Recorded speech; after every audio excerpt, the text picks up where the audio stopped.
As I have alluded to before, Bram's other passion is winemaking, and he works at a winery called Olivers Taranga, and this day he took us down there for a private tasting.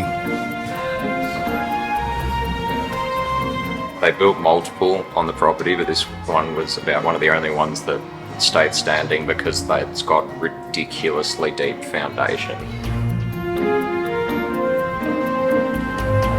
Okay. Well, here we are at Olivers Winery. Bram has kindly brought me down here today with the family, and we're experiencing some of the best wines that I've ever tasted in a long time, as well as good food. And the bread, oh my god, unbelievable. On top of the olive oil and the mushroom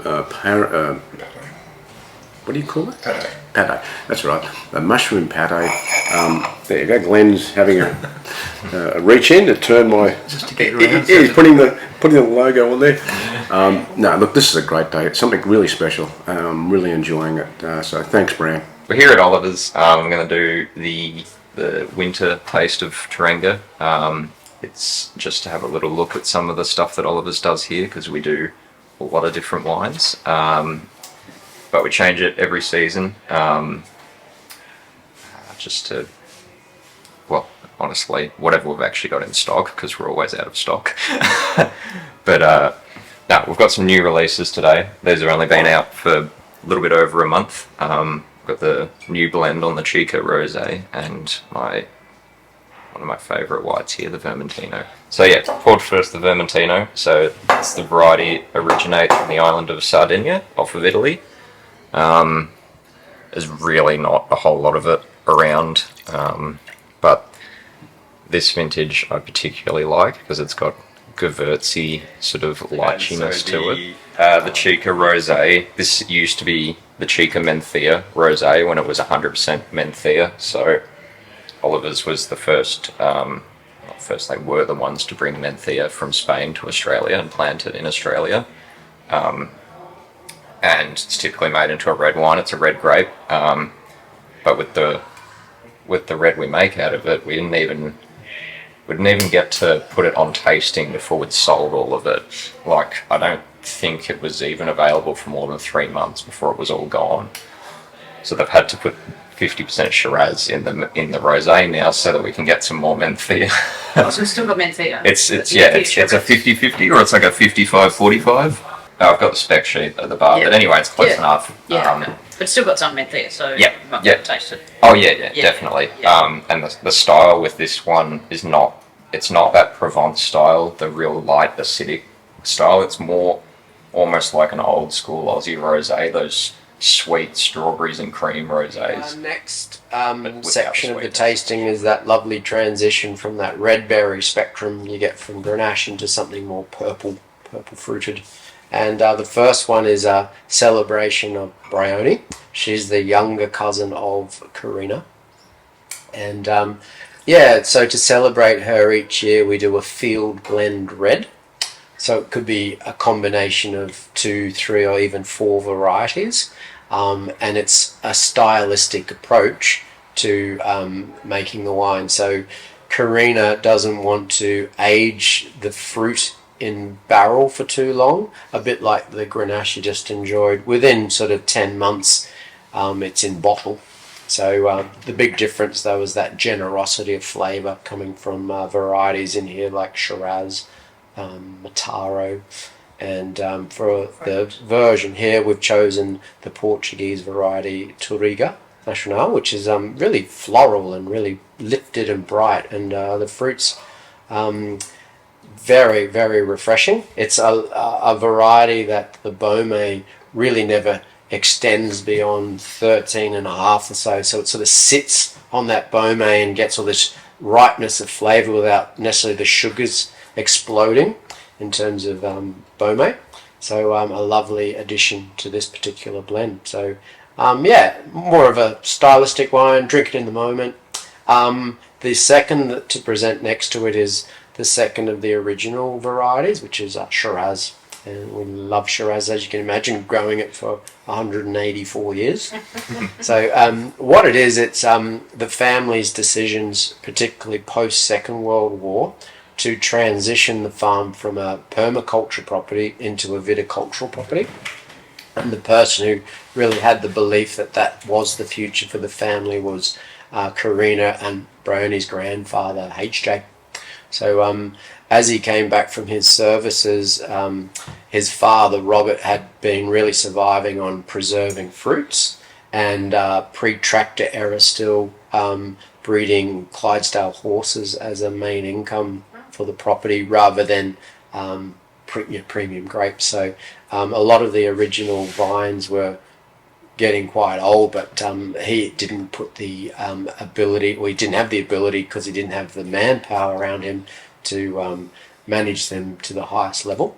So on his son's return, HJ, his son decided to take on that responsibility, and a lot of issues with Udapar and stuff on the property, so that dead arm or that wooded fungal disease was rife through the old vines. So rather than just vine pulling the whole thing and grabbing some neighbours' fruit, he took cuttings from the end of season growth from those 1839s and was able to propagate some roots, which allowed him to replant on that same section, which is the old block section, which is that lovely combination of alluvial sand over limestone, clay limestone combination. So just perfect for giving them a good start to life.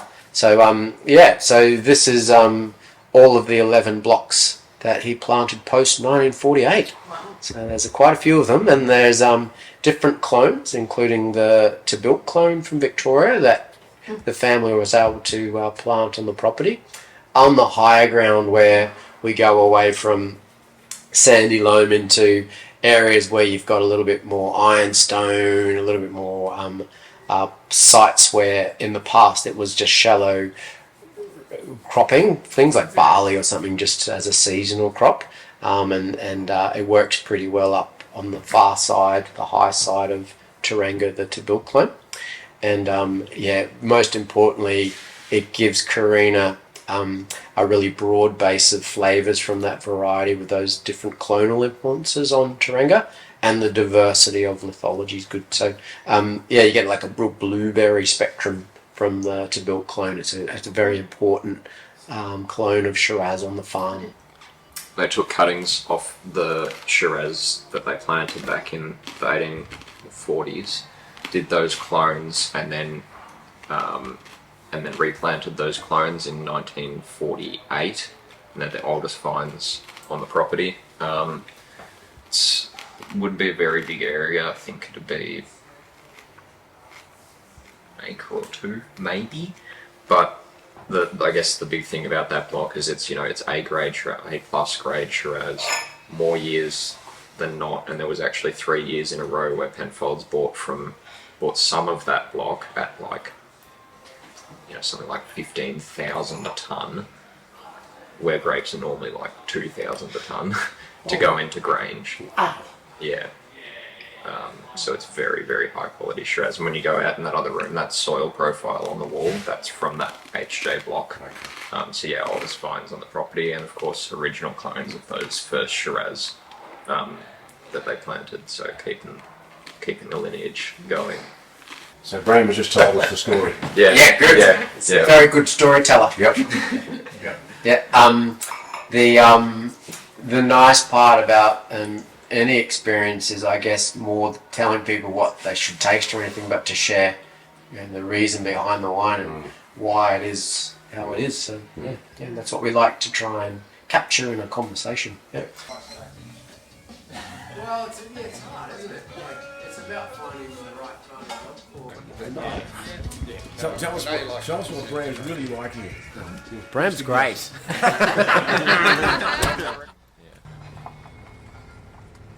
Alright, so yes, we've still got the new grafting of Menthea, and I forgot what cover crop this is, but we're running these cover crops down the centre of the vine to fix more assimilable nitrogen for the vines as opposed to adding fertilizer. Right. So they can cycle nitrogen that the vines can't use and turn it into usable nitrogen for the vines. And this is new Fiano on the left, because that's the other thing. I think it was in 2021, after all the Fiano had been picked for the contracts they'd made with the other wineries. Yeah. Mostly machine picked. They had to go out and hand pick any little bit that the machine missed for them to have enough to make some Fiano. Oh, okay. When was that? 20? It was 21. Oh, okay. Yeah.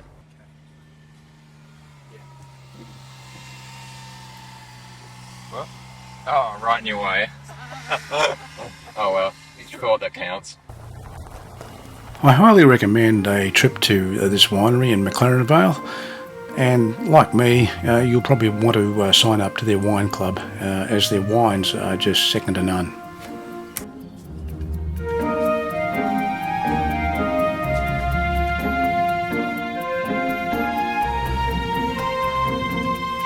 On the way back, we dropped in to have a look at the University of Adelaide. This is where Bram goes.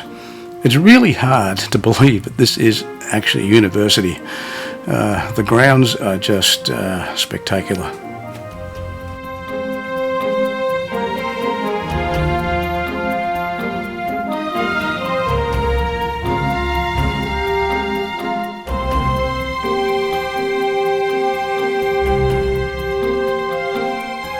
Wade campus. This is where I go to uni, and thankfully never had to go to North Terrace.